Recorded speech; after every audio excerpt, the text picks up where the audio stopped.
saya suka yang bahagian yang AIFA itu, sebab sekarang banyak sudah orang kena scam, jadi ini sangat-sangat membantu.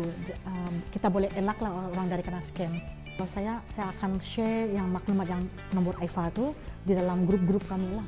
Harap diorang pun do the same thing, spread, share the good things supaya tidak desktop terus. MCMC Pejabat Wilayah Sabah mengadakan bengkel kejurulatihan yang melibatkan komuniti madani dan juga manager Nadilah.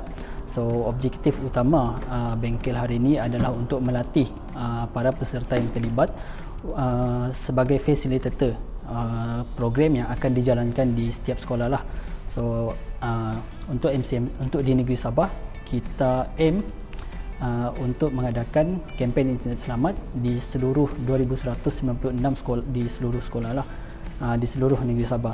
So untuk itu kita memerlukan tenaga kerja yang banyak, dan untuk inilah kita memanfaatkan komuniti madani dan Nadi sendiri yang lebih dekat dengan akar umbi untuk turut sama terlibat dalam program yang murni inilah.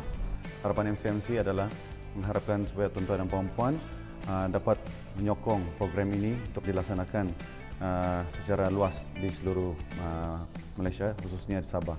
Dan MCMC bersama dengan Nadi akan bekerja rapat dengan komuniti madani untuk melaksanakan program kempen internet selamat ini.